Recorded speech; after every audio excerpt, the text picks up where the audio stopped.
আল্লাহ রাসূল বললেন, আল্লাহর হাবিব বলতেছে, সাহাবীরা রে, আল্লাহ জিব্রাইলকে বললেন, জিব্রাইল তুমি ওই বান্দার জন্য 4টা জিনিস আমি আল্লাহর পক্ষ থেকে নির্ধারিত করে দাও। 1 নম্বর হায়াত। হায়াত যখন শেষ হবে, পৃথিবীর এমন কোনো শক্তি নাই আপনাকে দুনিয়াতে বাঁচায় রাখবে। আর হায়াত শেষ না হওয়া পর্যন্ত পৃথিবীর এমন কোনো শক্তি নেই আপনাকে মেরে দেবে। আল্লাহ বললেন, হাবিব উম্মতকে জানান, মরণ যখন আসবে তখন সে যতই পালাক না কেন, যতই লুকাক না কেন, ফাইন্নাহু মুলাকিকুম, মরণ তার সাথে মোলাকাত করবে, মরণ তার সাথে মোলাকাত করবে, মরণ তার সাথে মোলাকাত করবে। চিৎকার মেরে জোরে বলেন আল্লাহু আকবার। দেন কে আছে? নারে তাকবীর। তাহির সাহেবের আগমন এই মাহফিলের পক্ষ থেকে। নারে তাকবীর, নারে রিসালাত। তাহির সাহেবের আগমন, নারে সাহেবের আগমন এই মাহফিলের পক্ষ থেকে, এই মাদ্রাসার পক্ষ থেকে। নারে তাকবীর, নারে রিসালাত। আহলে সুন্নাত ওয়াল জামাত তাহির সাহেবের আগমন। আমরা সকলে বলি মারহাবা। যেহেতু আজকের প্রধান আকর্ষণ চলে আসছেন, অতএব আমি আর সময় দেব না। আমি এখান থেকে বিদায়ের পালা। শুধু আগামী জানুয়ারি 26 না 24 তারিখে শুক্রবার আমার আল্লামা জাকিউর রহমান আল কাদরি ভাইয়ের মাদ্রাসাতে বাদাসা ইনশাল্লাহ আমি তকরির করব। গত তারিখে আসার কথা ছিল, রাত বেশি, ওই আমার গাড়ি সমস্যার কারণে আর আসতে পারিনি, এটা ঝামেলায় পড়ে গেছে, পরে আর আসা হয় নাই। এই জন্য ভাইয়ের দাওয়াতে এবছর ছিলাম, কিন্তু একটা দুর্ঘটনায় আসার সুযোগ হয় নাই। ইনশাল্লাহ আগামী জানুয়ারিতে থাকবো। আল্লাহ তৌফিক দিক, সকলে বলেন আমিন। আসসালামু আলাইকুম ওয়া রাহমাতুল্লাহি ওয়া বারাকাতুহু।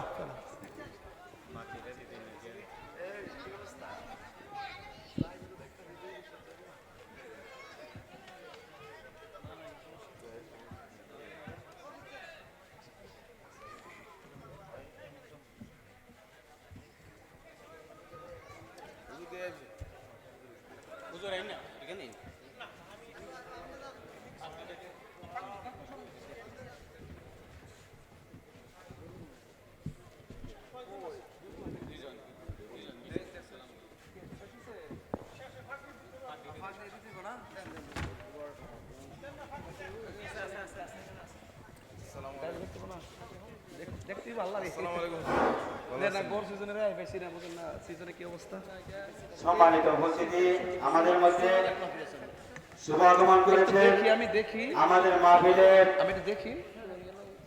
সম্মানিত সভারত্ন সভাপতি এবং প্রধান মেহমান, বিশেষ মেহমান, এরপরে প্রধান অতিথি, প্রধান বক্তা, সবাই ইনশাল্লাহ আমরা যারা দাওয়াত করেছি ইনশাল্লাহ আমরা সকলেই আমরা স্টেজের মধ্যে পেয়ে গেছি। আল্লাহ পাকের লাখো কোটি শুকর। তো আজকে আমাদের গুমটিয়া জামালি নূর নুরানি ইন্টারন্যাশনাল হাফিজিয়া মাদ্রাসা, আপনারা জানেন গত 2021 সাল থেকে এই পর্যন্ত ইনশাআল্লাহ সুনামের সহিত চলতেছে। আপনাদের সুপরামর্শে, আপনাদের সাহায্য সহযোগিতায়, সর্ব অবস্থায় আপনারা সহযোগিতা করতেছেন। তো আমাদের আজকের এই মাহফিলে আমাদের কুমুরিয়া জাবালি নূর নুরানি ইন্টারন্যাশনাল হাফিজিয়া মাদ্রাসা ও এতিমখানার পক্ষ থেকে 2 জন ছাত্র আমরা আজকে পাগড়ি প্রদান করব। আমার যারা বাংলার বিশ্ববুজুর আছেন সবাই আছেন ইনশাআল্লাহ, সবাই দোয়া করবেন আমাদের গুমটিয়া জাবালেনুর নুরানি ইন্টারন্যাশনাল হাফিজিয়া মাদ্রাসার ও এতিমখানার একজন ছাত্র, যে ছাত্রটার মাও নাই বাবাও নাই, যে ছাত্রটার এতিমখানার তার মাও নাই বাবাও নাই, একদম এতিম। এই ছেলেটা আজকে পাঠিয়ে দিবে। হ্যাঁ, আসছে ইনশাআল্লাহ। হাফেজ মোহাম্মদ মুসাম্মেদ, পিতা মরহুম আব্দুল শহীদ, মাতা মরহুম মরহুমা আকলিম আক্তার, গ্রাম দুজন দিয়ে দিন। আর লজিং মাস্টার, লজিং মাস্টার আমাদের গ্রামের গুমটিয়া গ্রামের জনাব মোহাম্মদ আব্দুল রাজ্জাক খান ভাই গুমটিয়া। এই আব্দুল রাজ্জাক খান ভাইয়ের ঘরে ছেলেরা খাওয়া দাওয়া করেছে, বাসে ওনার বাড়িতে এতিম ছিল। আপনারা সবাই তার জন্য দোয়া করবেন। ওটা কি একবারে এতিম? একবারে মাও নাই বাবা নাই, এতিম কেন? আপনারা সবাই তার জন্য দোয়া করবেন। জি, সবাই ধরে দিন।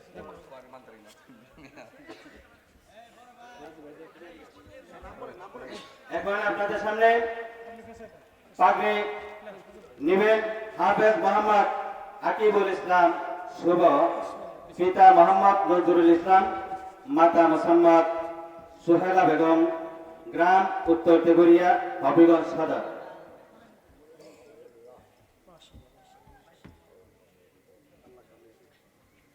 অল্প বয়সের এই বাচ্চাটা, তার বাবা আমার ছাত্র, তার চাচাও আমার কাছে হবে, তো আমার ছাত্র ঘরের ছাত্র। আল্লাহ পাক দোয়া করেন আপনারা সবাই, আল্লাহ পাক যেন তার ভবিষ্যৎ উজ্জ্বল হয়। দিশা হুজুরা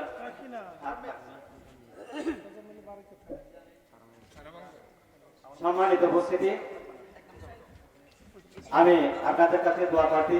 আমি বেশি লম্বা করবো না। সম্মানিত মেহমানবৃন্দ আমাদের মঞ্চে উপবিষ্ট আছেন, আমাদের বুদুমতি ইউনিয়নের সম্মানিত চেয়ারম্যান সাহেব এবং আমাদের প্রধান বক্তা, বিশেষ বক্তা, সবাই আমরা যারা দাওয়াত করেছি, আল্লাহ পাকের লাখো কোটি শুকর। আজকে ওয়াজ না হইলেও আমি খুশি যে এই মাঠের মধ্যে যে আমার এই নগণ্য অজমের দাওয়াত সবাই কবুল করেছেন, সবাইকে আল্লাহ পাক উপস্থিত করে দিয়েছেন। এটাই আমি আল্লাহর কাছে শুকরিয়া আদায় করি।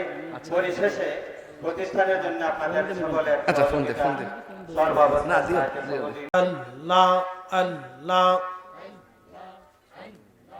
সালাতু সালাম গো আমার দুরুদ সালাম গো আমার কইয়ন বিমুস্তাফা, তোমরা যদি যাও গো মদিনা।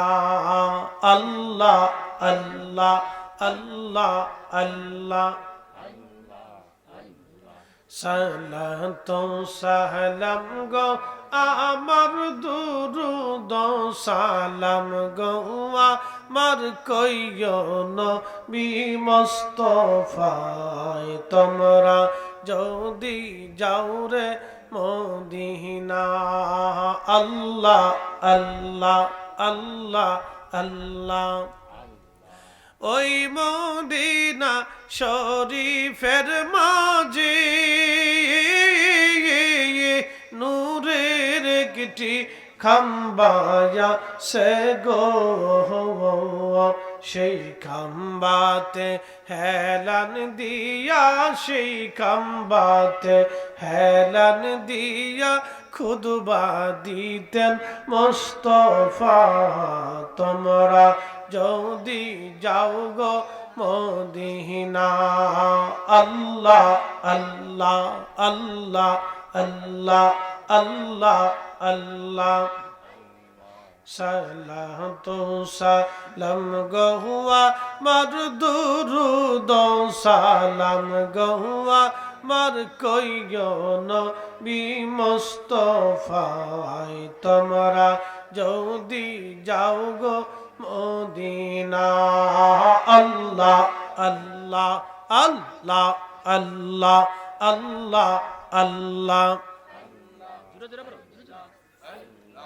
ওই মদিনা শরীফের মাঝে নূরের একটি রওজায়া সে গো, সেই রওজাতে ঘুমিয়ে আসেন, সেই রওজাতে ঘুমিয়ে আসেন দিনের নবী মুস্তাফা। তোমরা যদি যাও গো মদিনা, আল্লাহ আল্লাহ আল্লাহ আল্লাহ সালাতু সালাম গোয়া মার দুরুদ সালাম গোয়া মার কইয়ন বি মুস্তাফা। তোমরা যদি যাও গো মদিনা, আল্লাহ আল্লাহ আল্লাহ আল্লাহ লা ইলাহা ইল্লাল্লাহু মুহাম্মাদুর রাসূলুল্লাহ সাল্লাল্লাহু আলাইহি ওয়াসাল্লাম। মনিবের দরবারে অসংখ্য শুকরিয়া, যিনি আমাদেরকে গুমুটিয়া জাবালে নূর নুরানি ইন্টারন্যাশনাল হাফিজিয়া মাদ্রাসা এতিমখানার ছাত্রদের পাগড়ি প্রদান উপলক্ষে তৃতীয় বার্ষিক সুন্নি মহাসম্মেলনে আল্লাহ আমাদের সবাইকে আসার এবং বসার তৌফিক দান করছেন। এই প্রচণ্ড গরমে, সারাদিনের গরম শেষে মুক্ত বাতাসে সুন্দর পরিবেশে আল্লাহ আমাদেরকে আজকে একটু ব্যবস্থা করে দিলেন, আমরা বসতে পারলাম। এই জন্য মহান মালিক আল্লাহ সুবহানাহু ওয়া তাআলার আলিশান দরবারে আমরা একসাথে সকলে শুকরিয়া করে বলি আলহামদুলিল্লাহ। আজকের মুহতারাম সম্মানিত প্রতিষ্ঠাতা মরহুম হাফেজ মাওলানা ইউনুস আলী খান সাহেব, এই প্রতিষ্ঠানের প্রতিষ্ঠাতা, সভাপতি জনাব আলহাজ লাল মিয়া খান মোবারকুল্লাহ সাহেব, সভারত্ন পীরজাদা আলহাজ সৈয়দ গিয়াসুল হুসাইন ফারুক সাহেব, প্রধান অতিথি আলহাজ সৈয়দ জুবাইর কামাল পীর সাহেব, প্রধান মেহমান কাজী সৈয়দুল ইসলাম সাহেব, আজকে যিনি প্রধান আকর্ষণ বিশিষ্ট ইসলামিক চিন্তাবিদ হযরতুল আল্লামা মাওলানা পীর মুফতি মোহাম্মদ গিয়াসউদ্দিন আত-তাহিরি সাহেব, প্রধান বক্তা হাফিজ নাসিরউদ্দিন হবিগঞ্জি, হাফিজ মাওলানা জহুরুল ইসলাম জাহিরি, উপস্থিত আছেন বিশিষ্ট ইসলামিক চিন্তাবিদ আল্লামা মুফতি জাকিউর রহমান সুন্নি আল কাদরি সাহেব, সম্মানিত প্রতিষ্ঠাতা পরিচালক জামিয়াতুল মদিনা মাদ্রাসা, সকল এলাকাবাসী, গণ্যমান্য ব্যক্তিবর্গ, মুরব্বান একরাম, কলিজার টুকরো যুবক ভাইয়েরা, পর্দানিসীন আমার সম্মানিত মা ও বোনেরা, মাইকের আওয়াজ বহুদূর পর্যন্ত যাচ্ছে। আমরা সময় কালক্ষেপণ না করি, আমাদের টাইম টু টাইম আমরা এসে গেছি। আমার বাদ আসা, আমার পরেই তাহিরি সাহেব ধরবেন। অতএব আপনারা যদি বাড়িতে বসে থাকেন, রাস্তাঘাটে ঘুরেন, সময় নষ্ট করে কোনো লাভ নেই। আমাদের সময়গুলি স্রোতের মতো, বাতাসের মতো ভেসে চলে যাচ্ছে, এই সময় আর কখনো ফিরে পাওয়া যাবে না। অতএব আমরা এসে বসে পড়ি, কথা ইনশাল্লাহ শুনি। আল্লাহ সকলকে তৌফিক দিক। বিশেষ করে আল্লাহর দরবার আরো শুকরিয়া করি, যিনি 1,24,000 নবী রসুল, 313 জন রসুল, প্রসিদ্ধ 4 জন রসুল, সব রসুল এবং নবীগণের যিনি সাইয়্যিদ, শিরোতাজ, কঠিন হাসরের মাঠের যিনি মাকামে মাহমুদওয়ালা, সুপারিশ কর্ণওয়ালা, কঠিন হাসরের মুসিবতের সাথী, আমার পেয়ারা নবীর উম্মত হিসেবে আল্লাহ আপনাকে আমাকে মঞ্জুর করেছেন। এই জন্যে আল্লাহর আলিশান দরবারে আমরা একসাথে সকলে আবারও শুকরিয়া করে বলি আলহামদুলিল্লাহ। আমি কোরআন শরীফ থেকে একটা আয়াত পড়েছি, যাহারাল ফাসাদ ফিল বাররি ওয়াল বাহার। আল্লাহ বলেন জলে এবং স্থলে বিপর্যয় ছড়িয়ে পড়ে। মুসিবত চলে আসে, জলে স্থলে বিপর্যয় ছড়িয়ে পড়ে। কারণ কি? এক কথাটা বলি, শোনো, কথা শোনো। জলে স্থলে আল্লাহ বিপর্যয় ছড়ায় দেয়, মুসিবত ছড়িয়ে পড়ে। এই যে এখন আমাদের প্রচন্ড গরম, একবারে বেশি গরম, সহনীয় থেকে আরো বেশি। যে গরমটা হওয়ার কথা ছিল না, যেটা বেশি পরিমাণে পড়তেছে, এটা আরেকটু শীতল হওয়ার কথা ছিল, কিন্তু গরমটা বেশি কেন? অনেক জায়গায় বৃষ্টিপাতের কোনো আশঙ্কাই নেই। সিলেট অঞ্চলে কিছু কিছু অঞ্চলে বৃষ্টি হচ্ছে, উত্তর দক্ষিণে পর্যাপ্ত পরিমাণে, এমন পরিমাণে গরম যে মানুষের জনজীবন অতিষ্ঠ হয়ে যাচ্ছে। অনেকে প্রচন্ড গরমে হিট স্ট্রোক করতেছে, বলে হিট স্ট্রোক নতুন নতুন রোগ, বুঝতে পারছেন? যার জীবনে কোনোদিন শুনেন নেই হিট স্ট্রোক। বেশি গরমে স্ট্রোক করতেছে, গরু মরে যেতেছে। জীবনে কোনোদিন শোনেন নাই যে গরু স্ট্রোক করে মারা যায়। এখন গরু, ছাগল, ভেড়া, বকরি, মহিষ এলাও স্ট্রোক করে। এর অর্থ হচ্ছে এগুলি আমাদের দু হাতের রুজি। বলে কারণ কি? জীবনে আমরা কোনোদিন দেখিনি গরুর চশমা লাগে, জীবনে দেখিনি গরুর অপারেশন লাগে, জীবনে দেখিনি গরুর সিজার লাগে। এখন গরুর হিট স্ট্রোক হয়, গরু স্ট্রোক করে, গরুর ব্রেন স্ট্রোক হয়। এর অর্থ হচ্ছে আমরা গরুকে খাওয়াই পয়জনযুক্ত খাবার। এই খাবার খাইয়া গরু পর্যন্ত অসুস্থ হয়ে যায়। ওই খাবারের সাথে, আমাদের খাবারের সাথে এরকম কিছু ভেজাল সৃষ্টি হয়েছে। আমরা ফলে ফরমালিন দিচ্ছি, কলায় ফরমালিন দিচ্ছি, আমে ফরমালিন দিচ্ছি। আনারস কিনতে গেছি মধুপুরে, বললাম ভাই বাগান থেকে আনারস কেটে দেন। ঢাকারটাও যা, বাগানেরটাও তা। বললো কারণ কি? একবারে গাছের গোড়াতে ইঞ্জেকশন মেরে দিচ্ছে। বুঝতে পারছেন? এইটা জহারাল ফাসাদু, এই যে বিপর্যয়, যার কারণে হচ্ছে কি আমাদের রক্তগুলি দূষিত হচ্ছে। কথা শুনতে হবে আজকে, আমাদের বোঝার দরকার। আমরা মানুষ যে কয়জন, ওই মাহফিল কিন্তু ছোট না। জান্নাতের বাগান কিন্তু মানুষ 10 জন হলো বেহেশতের বাগান, 10 লক্ষ হলো বেহেশতের বাগান। কথা কর নাকি, ঠিক কিনা? 10 জন হলো বেহেশতের বাগান, 10 লক্ষ হলো বেহেশতের বাগান। এটা জান্নাতের বাগান। তো অ্যাটেনশন, এই যে বিপর্যয় আমাদের মাঝে আসতেছে, নানান রোগে মানুষ আক্রান্ত হয়ে যাচ্ছে। কারণটা কি? কিসের কারণে? এটা আমাদের আল্লাহ বলতেছেন বিমা কাসাবাত আইদিন নাস। এটা হচ্ছে আমাদের 2 হাতের রুজি। আমরা যেটা রুজি করছি আল্লাহ সেটা চাপাই দিছে। প্রচন্ড গরম কেন পড়লো? আমাদের পাপ বেড়ে গেছে। এত পরিমাণে পাপ বাড়ছে যে আমার দেশের বেটি মানুষ জিন্সের ফ্যান পরিয়ে, গেঞ্জি গায়ে দিয়ে আর এক বেটার কান্দের উপর বসে নাচে। কি ঠিক আসতে গেলে এমন মনে ঠিক হইতেছে যেমন হয় যে